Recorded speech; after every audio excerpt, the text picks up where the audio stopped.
Guys, आपका स्वागत है मेरे यूट्यूब चैनल एसपी शिविन में। तो आज मैं आपको आपकी प्यारी सी love story mafias brothers love का पार्ट 19 बताऊंगी। और ये स्टोरी जो कि बढ़ती ही जा रही है, मैं सोच रही थी इसे जल्द ही फिनिश करने के लिए, लेकिन अभी आरएम की गर्लफ्रेंड का मिलना और उससे उसकी शादी होना, मतलब आरएम की गर्लफ्रेंड नहीं है, मतलब जिन जब आशिकी है तो जाहिर सी बात है आरएम और जिन मिलेंगे और फिर आगे सिचुएशन बढ़ेगी। उससे पहले हम स्टोरी को खत्म नहीं कर सकते हैं। हम देखते हैं कि हमारा जो आरएम होता है वो बहुत गुस्से में होता है। वो अपने सारे भाइयों पे गुस्सा करता है और शेकी को भी चिल्ला के कहता है कि तुम्हें जरा सा भी अंदाजा है कि प्रिंसेस नहीं है और तुम लोग इतने चैन से कैसे सो सकते हो। तभी हम देखते हैं कि कोई और भी होता है जो उसे देख रहा था, जिन जो कि जेके उसे लेकर आता है तो उसी के साथ होती है। अब हम देखते हैं कि ये सब शोर शराबा सुन के ते नीचे आती है। ते को देखकर आरएम की जान में जान आती है। वो थोड़ा जैसे हक करता है, उसके फोरहेड पे किस करता है और कहता है कि तुम ठीक हो, मुझे बहुत खुशी है कि तुम ठीक हो। जेके आता है, उसे उससे दूर करता है और कहता है कि तुम्हें हिम्मत कैसे हुई मेरी बीवी को हाथ लगाने की। आरएम कुछ नहीं बोलता है और वो खड़ा होता है। तभी आरएम उससे गुस्सा करके कहता है कि तुम लोग जो किससे छोटे होते हैं उन लोगों को कहता है, तुम लोगों को बिल्कुल भी परवाह नहीं थी ना प्रिंसेस की, इतना रिलैक्स क्यों थे। आरएम जो कि ते को बहुत ज्यादा ही प्यार कर रहा था, उसे प्यार से सहला रहा था, उसका हाल चाल पूछ रहा था। जेके जो कि उसे सिर्फ गुस्से से घूर रहा था और वो कुछ नहीं बोलता है आरएम से। आरएम जो ऐसे ही सबसे मिल लेता है। तभी जेके कहता है कि चलो सब लोग सो जाओ, सुबह सबको अपने अपने ऑफिस जाना है। और वो वहां से जाने लगता है।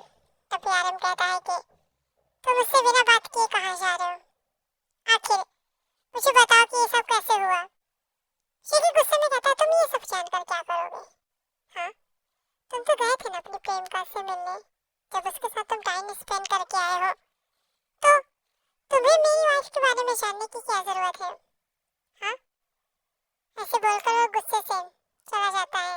यहाँ पर हमारे ते को कुछ समझ में नहीं आता है। जेके ते को भी अपने साथ लेकर जाता है और तो और सारे भाई भी हमारे आरएम से गुस्सा और नाराज होते हैं, क्योंकि सच में आखिर उसे वहां जाने की क्या जरूरत थी जब उसे उससे मतलब ही नहीं है और न वो रखना चाहती है। तो फिर उसका भाई वहां क्या करने गया था। यहाँ हम देखते हैं कि हमारा जो प्यारा सा लेमिनो होता है, उसने जेके को बताया था, मतलब कि वो जब वापस आता है तब जेके से मिलता है। जेके के सब उसे देख कर शौक हो जाते हैं और उससे पूछते हैं कि तुम्हारी तबीयत कैसी है, तुम तो किडनैप हो गए थे, तुम कैसे हो। लेमिनो जो कि शौक था, वो कहता है कि मैं किडनैप हो गया था। मैं जो कि बिजनेस के लिए गया था और जो बिजनेस पार्टनर थे उनके साथ डिनर किया और मैं उन्हें छोड़कर अकेले अपने घर आ गया और मुझे थोड़ा सा लेट हो गया था, इसलिए मैं अपने कमरे में, मतलब अपनी कार में ही सो गया था। और मैं जब उठा तो अपने रूम गया था, वहां से अपना सामान लिया और फिर वापस आ गया। इसमें इतना क्या हो गया, तुम लोग ऐसे रिएक्ट कर रहे हो जैसे कि मुझे बहुत ज्यादा टॉर्चर किया गया हो। यहाँ हम बाद में पता करेंगे कि हमारा ये लेमिनो कहाँ बिजी था। हम देखते हैं कि अब बहुत ही ज्यादा सिचुएशन बिगड़ने लगी थी। आरएम भी गुस्सा था, वो भी अपने रूम में जा रहा था। तभी से फील होता कि कोई इसे देख रहा है, ये कोई और नहीं जिन होती है। शिंजू से देख रही थी, तभी से रियलाइज होता कि ये पलटने वाला। वो तुरंत ही वहीं बैठ जाती है रेलिंग के पास। आरएम को कोई नहीं दिखता है और वो अपने रूम में चला जाता है। यहाँ हम देखते हैं कि अब हमारी जो प्यारी सी टी होती है वो बहुत ज्यादा ही अब खुश होती है। ठीक है, ऐसे ही टी को लेकर सो जाता है। नेक्स्ट डे मॉर्निंग हम देखते हैं कि हमारी जो टी होती है वो जेके के पास जाती है और बहुत ही प्यार से दोनों एक दूसरे को किस करते हैं। और शीके शीके और भी बहुत कुछ आता था, लेकिन ते उसे ढकेल कर खुद फ्रेश होने चली जाती है। फ्रेश होकर जब नीचे आती है, जो कल हुआ उसके बारे में उसे बहुत बुरा लग रहा था, इसलिए वो आरम के पास जाती है। आरम जो कि शावर लेकर आया था और वो बहुत ही ज्यादा प्यारा और बहुत ज्यादा हॉट लग रहा था, लेकिन ते को इन सबसे क्या मतलब। वो ऐसे जाती है, वो देखती है तो वो तुरंत ही अपने आंखों पे हाथ रख लेती है और कहती है कि भाई आप जल्दी से कपड़े पहन लीजिए। तभी आरम कहता है कि तुम्हें मुझसे शायर फील करने की जरूरत नहीं है, और वैसे भी तुम हम सबको एक माँ की तरह प्यार करती हो, तो कोई जरूरत नहीं इस तरीके से शायर फील करने की, और अगर करना है तो जेके के सामने करना। और हम तुमसे सिर्फ एक चीज मांगना चाहते हैं। तभी ते कहती है कि बताइए। और अचानक से ही आरम कहता है कि हम लोगों को तुम्हारा बेबी चाहिए, क्योंकि हम लोग बहुत ज्यादा बोर हो रहे हैं, तो अब हम लोग चाहते हैं कि हम अब कोई हमारे घर में हो जो उछल कूद करे, शैतानियां करे, तो क्या तुम हम लोगों को बेबी दोगी? तो जो कि बहुत ज्यादा शाय फील करने लगती है। इस तरीके से कौन मांग सकता है? या अरे योगी कह रहा था, और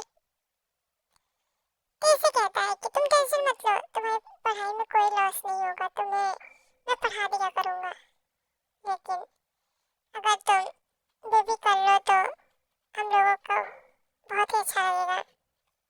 यहाँ पर हमारी जो होती बहुत ज्यादा शाय फील करने लगती है। तभी आरम कहता है कि तुम इतना लेट क्यों हो रही हो, क्या दिक्कत है?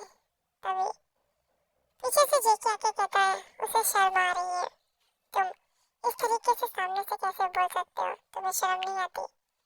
माना कि तुम्हारी कोई बीवी वगैरह नहीं है, कम से कम इतना तो ख्याल रखो कि ये एक लड़की है, इसे सामने इस तरीके से बोलते हो। बेबी चाहिए तो मुझसे बोलो, मैं दूंगा बेबी, वो कहाँ से देगी? अब तो हमारी ते और शादा शाय फील करने लगती है।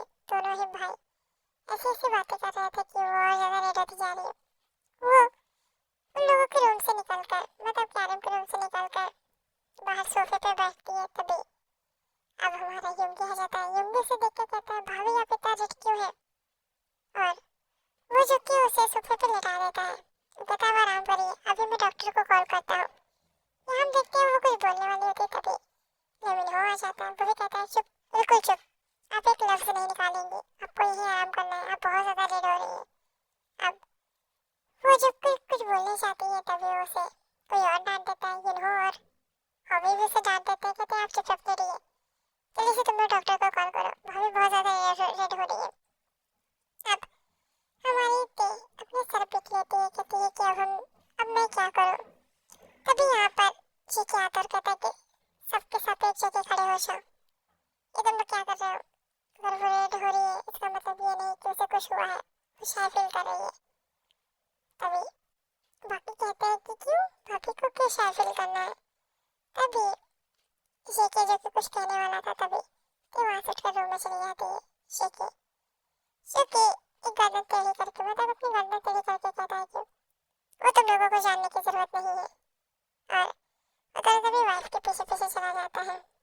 आज सुखी शेके बहुत ज्यादा ही स्माइल कर रहा था, क्योंकि उसे सच में अच्छा लग रहा था उसकी वाइफ का शाय फील करना, फुल रेड होना। यहाँ पर सारे विक्रम भाई जो कि अपने भाई को देख रहे थे। अब हम देखते हैं कि टेको रूम में होते हैं। यहाँ पर शिकी टेको परेशान कर रहा था, कह रहा था कि अब तो तुम्हारे देवर भी चाहते हैं कि तुम बेबी करो, तो क्यों ना प्रैक्टिस शुरू की जाए? ऐसे बोलकर उसे किस करने लगता है। और वो बाकी सब जो कि नीचे ही होते हैं। इसी तरीके से अब ये पार्ट ही एंड होता है, नेक्स्ट पार्ट के इंतजार कीजिए और मुझे बताइए स्टोरी कैसी है। हाँ थोड़ा लिटिल पार्ट है, लेकिन काम चला लीजिए आप लोग, क्योंकि मैं बिग पार्ट बनाना चाहती हूँ, लेकिन मेरे घर में काम चल रहा है जिससे आवाजें हो रही हैं। और मैं नहीं चाहती कि मेरी स्टोरी इस चक्कर में खराब हो जाए। और आप लोगों ने स्टोरी मांगी थी, मतलब कि जो भी जिनको लवर है उन्होंने जो मेरे BTS कोरियन आर्मी पे मांगी थी स्टोरी, उन लोगों की स्टोरी अब कंप्लीट हो गई है और उन लोगों को एक आंसर भी मिल गया है। तो आज टेंगी लव स्टोरी आएगी। जिन्हें भी टेंगी पसंद है वो BTS कोरियन आर्मी पे, मतलब BTS Korean army triple wine Bhojpuri song पर जाकर अपनी वीडियोस देख सकते हैं। रवि समाचार मिस्टर आएंगे। इसी तरीके से प्यार और सपोर्ट करते रहिए आर्मी।